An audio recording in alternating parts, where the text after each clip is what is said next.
Welcome to a new series on Metal Gear Solid by Futura Sound Productions. Hideo Kojima's Spy series is full of interesting bosses with strange backstories and unique abilities. If it's successful, this will be a series on each of them. We'll look at not only their origins and powers, but various strategies on beating them, as well as some of the themes they embody. Going in no particular order, we'll begin with maybe the cutest Metal Gear boss, Fatman.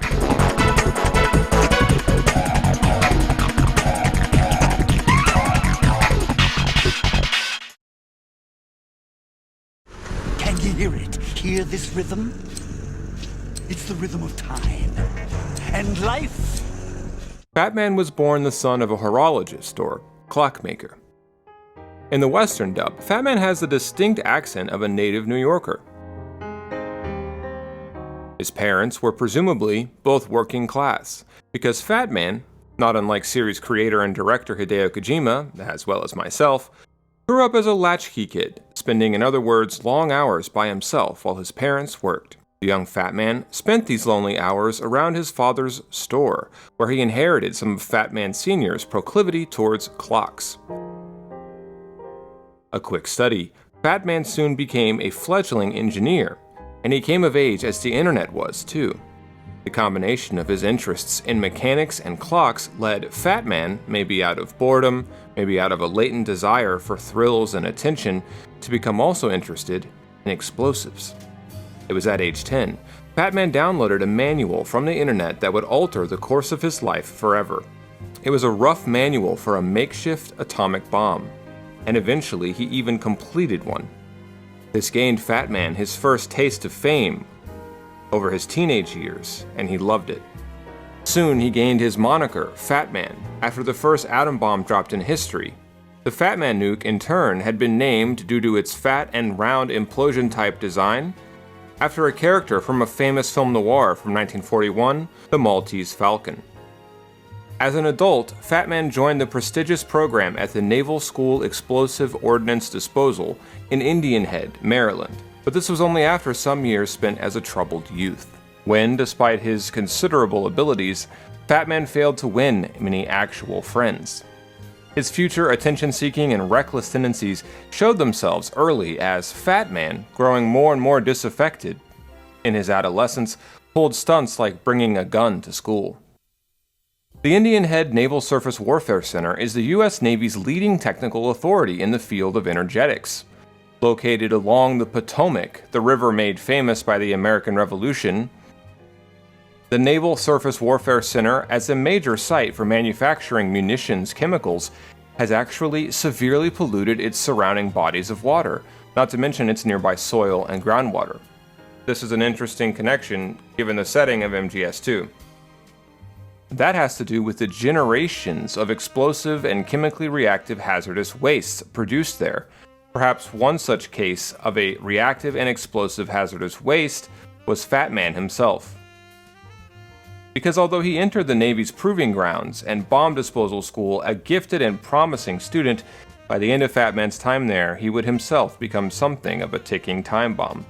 It was at the bomb disposal school, which traces its origins back to World War II, that Fatman met the man who would become his mentor, Peter Stillman. Graduating at the top of his class, Fatman was further ostracized by his peers at Indian Head, who looked down on his special treatment in such a difficult school. He became something of the teacher's pet, absorbing all the information that he could from Stillman's lectures. Stillman soon began to work closely with Fatman, teaching him everything as the young man's mentor. Along the way, Fatman built bombs and training exercises when he exhibited the flair and eccentricity that he'd take with him as a real-life terrorist. Stillman would later regret not teaching Fatman about more than just bombs, especially as the things that he passed on to his protege led Fatman to treat the ideology and aesthetics of demolitions almost as a kind of religion. Fatman approached bombs as if they were works of art, leaving his literal signature while building them in the form of traces of his own cologne. He also took pride in bluffing his adversaries and following no rules or code but his own. After Nav-scolioed Indian Head, Fatman briefly joined NEST, or the Nuclear Emergency Search Team, before coming to work as a demolitions expert for the Navy's simulation terrorist group, Dead Cell. With Fatman, they'd quickly become notorious as more than 100 people, including civilians, were killed in so-called accidents that they orchestrated. By this stage, Fatman gained a second namesake, the Emperor of Explosives.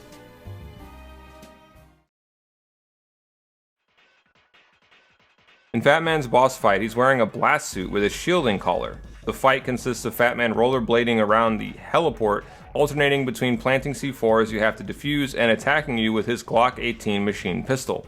The gun he obsessively cleans and maintains to keep busy his beautiful hands, which Fatman keeps perfectly manicured. The suit comes equipped with a cooling system to prevent overheating and a protector plate to lessen the blow on his backbone from getting knocked down, say by an explosion. Fatman also sports pierced ears and prefers the finest of wines. The only thing that really changes depending on the difficulty in the fight is how many bombs that Fatman will plant, and how much his Glock hurts you, of course. He doesn't stay still for as long either. You also have to watch out for him rolling into you, which can cause a surprising amount of damage. Sometimes Fatman stands so still watching you dispose his bombs that seagulls will crap on his head. If you shoot Fatman with the M9 on his body, he'll just make fun of you. You'll need to use the SOCOM and hit him 3 times in a row if you want him to fall down, giving you an opening to shoot him in the head. And a mini mechanic that would be repeated in MGS3 with Naked Snake, if you take out Fatman non-lethally, the darts will remain stuck to his head.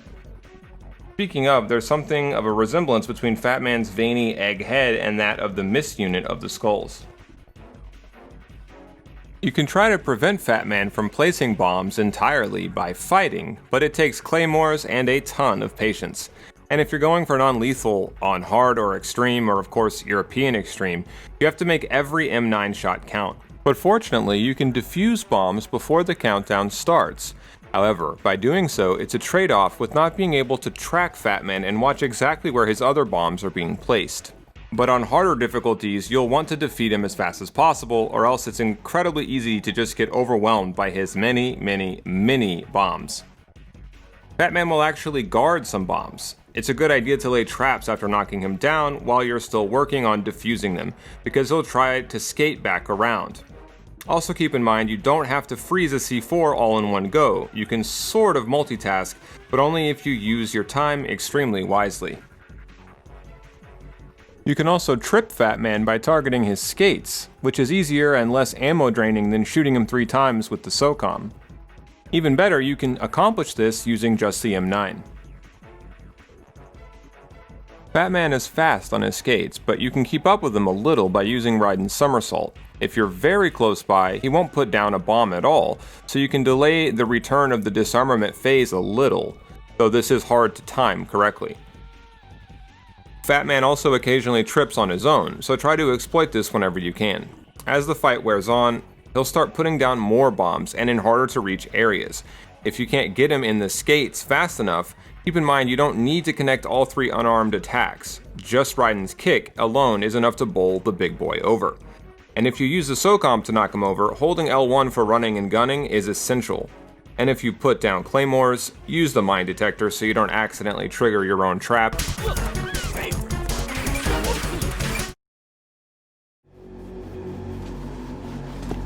My suit.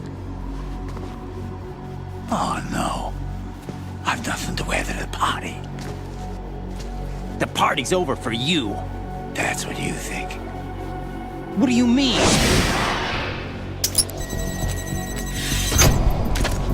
What did you just do? What is this? I have beautiful hands. These delicate hands can craft works of art. Answer me, what the hell is this? It's the switch for the biggest bomb in the entire place. Huh? No use. Once it's activated, there's no stopping the count. Where did you plant it? Where is it? Somewhere in this area. Don't worry, it's very close by. Where is it? Go ahead, shoot me, I'm already dead. Damn! Think you can find it? When it goes off, it'll take the big shell with it. Tell me where I can find the bomb! That's your problem. This is the highlight of the party. Bring it on, I say. They'll be happy too. I die here and start my legend. Too bad you won't be around to see the movies. Laugh and grow fat.